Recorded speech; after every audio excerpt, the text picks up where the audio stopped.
El modelado de procesos de negocio es siempre una actividad compleja que amerita en primer lugar un conocimiento previo del proceso. Una premisa importante del modelado es que no se puede modelar aquello que no se conoce.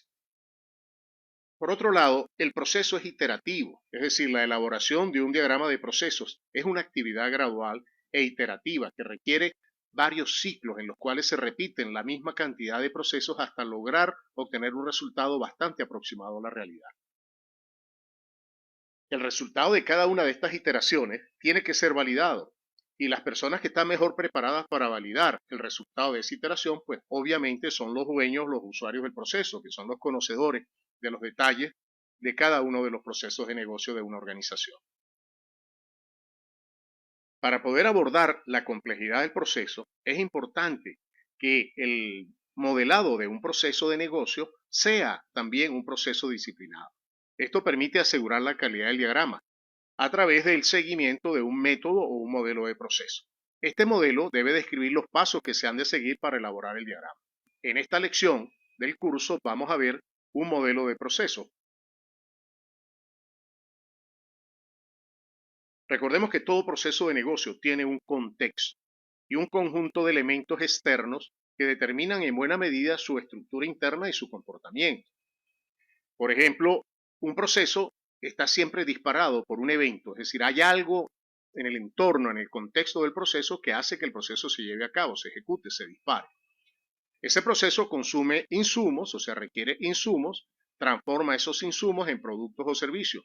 Y el proceso, por supuesto, se caracteriza por perseguir un objetivo, es decir, el proceso está hecho para perseguir un objetivo. Y por otro lado, es controlado por un conjunto de reglas de negocio que en buena medida delimitan la ejecución de las actividades del proceso. Y por supuesto, el proceso consume o utiliza un conjunto de recursos, por ejemplo, recursos humanos, materiales tecnológicos, etc. Antes de modelar el proceso, es decir, de aplicar BPMN, es necesario conocer este contexto y estos elementos, porque estos elementos son determinantes de la estructura interna del proceso. Una vez que hemos caracterizado el entorno del proceso, es decir, su contexto y los elementos externos, podemos ahora modelar su estructura interna. Y noten que la estructura interna, modelada haciendo uso de la notación BPMN como se ilustra en este diagrama, pues contiene los elementos que hemos descrito anteriormente. Contiene los actores, los eventos que dan inicio al proceso, que dan finalización al proceso, las reglas de negocio que determinan diferentes flujos de trabajo y, por supuesto, las actividades, las entradas o insumos y la salida de ese proceso.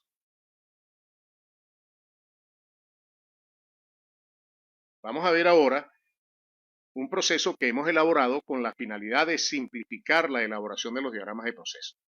Este proceso describe los pasos que son necesarios para modelar un proceso de negocio haciendo uso de la notación BPM.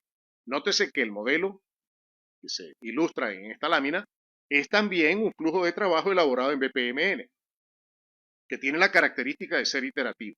En cada iteración, como vamos a ver, se mejora el diagrama a través de un conjunto de validación.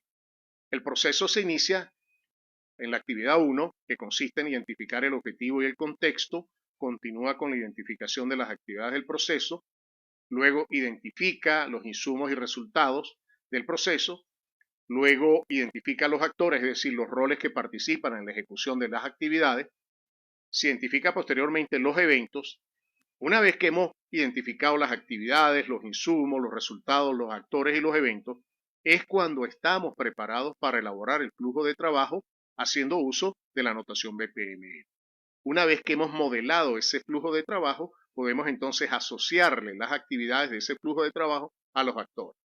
Y posteriormente validamos el diagrama y si es necesario mejorar el diagrama como producto de los resultados de la validación, entonces repetimos de nuevo el proceso. Nos quedamos en estos ciclos hasta que obtenemos un diagrama que se aproxime bastante bien a la realidad. ¿A qué responde cada una de las actividades del proceso que acabamos de explicar? Bien, en primer lugar, el proceso de identificación del objetivo y el contexto responde a la pregunta de para qué es ese proceso y dónde ese proceso se lleva a cabo. El segundo paso de identificar las actividades del proceso responde a qué hace ese proceso. Es decir, qué cosas hace, cuáles son las funciones, las actividades, las acciones que él ejecuta. El paso 3, identificar insumos y resultados, responde a tres preguntas. ¿Qué requiere el proceso para poder transformar los insumos en resultados? Luego, ¿qué produce ese proceso o qué servicio presta? El paso 4, identifica a los actores, es decir, los roles que participan en la ejecución de las actividades del proceso. El paso 5, identifica los eventos, responde a la pregunta de qué ocurre en el contexto para que ese proceso pueda iniciarse. El paso 6, que modelar el flujo de trabajo, responde a cómo se ejecuta, es decir, ahí está la estructura interna del proceso, escrita en BPMN, y el comportamiento del proceso producto de la activación de los eventos. Luego el paso 7 asocia las actividades a los actores, es decir, muestra quién ejecuta cada una de las actividades del proceso. Y finalmente el paso 8, validar el diagrama, responde a la pregunta de si el diagrama que hemos elaborado está bien hecho. Como dije anteriormente, las personas más preparadas para validar el diagrama son los dueños del problema, es decir, las personas que ejecutan el proceso en la organización donde estamos desarrollando el modelado de dicho proceso. Con esto finalizamos esta parte. En la siguiente lección vamos a ejemplificar el uso de este diagrama de proceso.